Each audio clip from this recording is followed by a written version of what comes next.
Yes, alright mga minamahal, it's me again, Alicia nyo. Nagbabalik muli para sa ating panibagong video. So, medyo natatawa lang ako, no? Dito sa part na mukhang magiging dalawa na po ang mga malalakas at ma-influensyang tao na mukhang magiging OFW na nga doon sa ibang bansa. Nauna, itong si former President Duterte, gawa nga po ng kanyang AJK, gawa nga po ng kanyang, di ba, war on drugs, malaki ang pagpatay. Tapos ngayon naman, nabalitaan ko, dito nga po sa lower chamber, mga minamahal, na granted na daw po. Eto, pakita ko sa inyo yung balita. Granted na daw po itong extradition treaty ni Kibuloy doon nga po sa United States of America. Yes, alright. Sige, panood ko sa inyo ito mga minamahal. A motu proprio inquiry in aid of legislation on the reported request of the United States government for the extradition of Pastor Apollo C. Kibuloy. I heard a second. The same has been seconded. Do I hear any objection? The chair hears none. The motion to conduct motu proprio inquiry in aid of legislation on the request of the United States government for the extradition of Pastor Apollo C. Kibuloy is hereby granted. Narinig ninyo? Hereby granted. Nako po, aray ko. Pero wala pa namang balita, 'di ba? Kasi yung kailangan natin mismo yung yung balita, mga minamahal, na ni-news talaga. Actually, itong extradition treaty na to ay isa po itong proseso na hinihingi ng isang bansa, kagaya ng United States, kasi meron siyang pending case doon, 'di ba? Na kailangang harapin sa kanilang korte. So, sa kaso ni Kibuloy, mga minamahal, ang United States po ay nag-file ng formal request dito nga po sa Philippine government. At kailangan din po itong aprobahan ng Korte ng Pilipinas para ma-turn over doon nga po si Kibuloy sa United States. So, ibig sabihin, hindi po humiling ang United States ay automatic na dadalhin na siya doon. So, kailangan pang dumaan sa Department of Foreign Affairs, Department of Justice, at dito nga po sa Regional Trial Court para nga po sa final ruling. So, madami pang pagdadaanan itong si Kibuloy.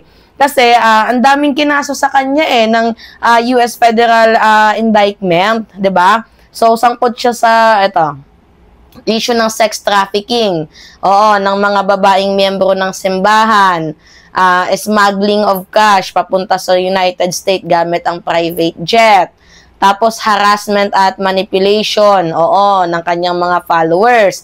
And ang nakakagulat talaga dito mga minamahal, ilang biktima daw, 'di ba, ng KOJC na nasabing miyembro ng simbahan ay lumantad din, 'di ba, na sila ay religious worker na inaabuso ni Kibuloy at kinokontrol yung pinapaaral, pero ang ginagawa, pinapaglimos. Syempre, hindi mawawala diyan yung politika, mga minamahal.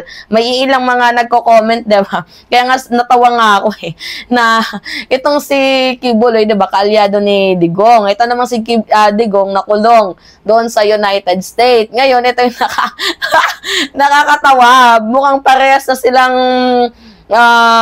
makukulong, doon sa ibang bansa. Wow, ang sarap naman doon sa ibang bansa, 'di ba? Kukulong sa ibang bansa, 'di ba? Na parang nandun ka lang sa isang 5-star hotel.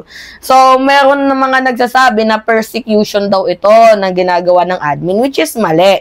Kasi ayon mismo sa sa DOJ, mga minamahal, judicial process ito. And base nga po sa treaties ng dalawang bansa. Kung maaprobahan sa korte, mga minamahal, abay ipapaturn over nga itong si Kibuloy doon nga po sa US Marshal Service. So, at mananatili siya doon sa bansa at harapin niya ang kanyang mga kaso, kabilang na daw po ang human trafficking, child abuse, and serious illegal detention na nakasampa rin sa Davao Court. So, ang ironic lang mga minamahal, habang mga kababayan nating OFW ay pumupunta nga po doon sa ibang bansa para magtrabaho, itong si Kibuloy ay mukhang magiging OFW din. Pero overseas federal warrant, warranted. 'Di ba? So parehas na lalabas ng bansa pero magkaiba ang destinasyon. Yung iba sa opisina or sa factory. 'Di ba? Iba naman sa Federal Detention Center ng California. So, at kung totoo mang mag-grant ang extradition, ay magiging mission abroad, 'di ba? Ang mangyayari kay Kibuloy. Doon ka na sa court hearing magsisermon, 'di ba? So, lesson learned mga minamahal. Walang mataas sa batas, 'di ba? Kahit pa pastor, kahit pa may milyon-milyon kang miyembro, 'di ba? Mga minamahal, kapag mayroong ebidensya, 'di ba? Haharap ka at harapin mo ang hustisya. So, lesson number 2, huwag gawing panangga, 'di ba? Ang relihiyon kasi inaabuso mo yung pananampalataya 'di ba? Imbis na manampalataya, nililihis mo at nagtatago ka diyan sa kasalanan. And number 3 mga minamahal, social media is not a courtroom, 'di ba? So, ngayon trending itong si Kibuloy, wala na tayo diyang magagawa mga minamahal. Marami nga ang nagsasabi na Jesus is coming daw. Oo, galing sa kampo ni Kibuloy. Kaya sabi niya benta niyo na yung mga gamit ninyo kasi malapit na daw si Jesus. Napipredict niya na daw. Hindi naman natin alam kung kailan darating si Jesus. 'Di ba? So, instead na mangaral, nagsinungaling, tinakot mo yung miyembro mo ng Kingdom of Jesus Christ. Hindi ka ba nahihiya? 'Di ba? Tapos yung mga babae, palmolive nga yung tawag natin Kasi gusto daw ni Kibuloy kapag pumapasok sa kanyang kwarto, nakapalmolive daw kasi mabango. Ay, nako. Oo, mga minamahal. So, habang inaantay natin ang final decision, nagiging meme sa social media itong si Kibuloy. Yung sinasabi nila na you can stop the storm but you can stop the storm, you can stop the earthquake but you can stop the extradition. Diba? Mga minamahal, nakakatawa mang-isipin. Ay, nako, Diyos mio. Santa Barbara Bendita. Yes, alright.